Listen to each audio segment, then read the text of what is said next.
It's time again to recap the latest news from the solar PV industry, compiled by the American Solar Energy Society. I'm Jay Warmke with SolarPVTraining.com, and this is what's happening in the wonderful world of solar for the week of September 1st.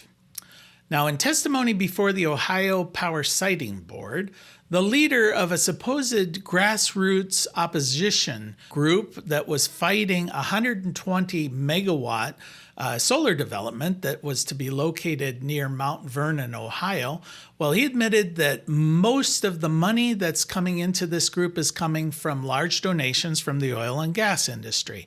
In fact, he admitted that lobbyists and consultants from the natural gas industry were actually coordinating the opposition to the project. And they were holding a number of town hall meetings in which they invited members of the public to come in, and a lot of misinformation, according to those in attendance, was presented at these sessions. For example, photographs of severely damaged solar panels were displayed to the group, and it was stated that this is the kind of thing that could happen to this project located in central Ohio.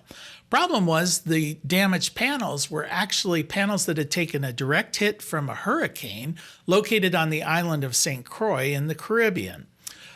These claims, a lot of the claims that were presented in these town hall meetings were then repeated by local residents at hearings of the Ohio Power Siting Board. An expert witness who had been brought in by the developer actually stated in her testimony that more than half of the arguments that were brought up in opposition were actually based on misinformation. Clean energy jobs grew at double the overall U.S. employment rate in 2023, according to a recent report by the U.S. Department of Energy.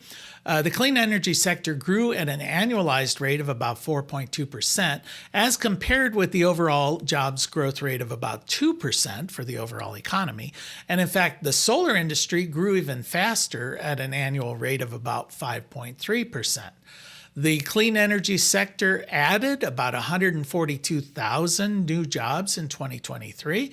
And for the first time, the unionization rate, within the clean energy section, actually exceeded national unionization rates. In fact, the unionization rate within clean energy is now at about 12.4%. Electric demand from the grid grew 5% in the first half of 2024 compared with the same period of time in 2023. While generation from nearly all fuel sources saw increases, renewable energy saw the largest increases. Generation from utility solar jumped over 30%, while small-scale solar, and these are installations that are located on homes and commercial businesses and industry, while they grew nearly 17.5%. Wind energy generation increased a little over 8% in 2023. Natural gas sources saw an increase of about 5.3%, and even there was growth within the nuclear industry at 2.6%, and coal grew at 1.2% year on year.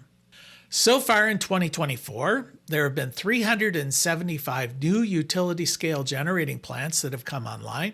Nearly 90% of these new systems are powered by renewable energy. Of these systems, 243 are solar, 75 are actually battery storage systems that are connected to the grid, and 18 of them are wind farms. Enphase recently announced that it's about to begin shipping some of their batteries as well as selected models of their microinverters that are manufactured in America and qualify for the 10% domestic product tax credit that's contained within the IRA. The company announced they're now taking pre-orders on the IQ Battery 5P, as well as selected models of the IQ8 microinverter series. This product is expected to ship within a couple of weeks.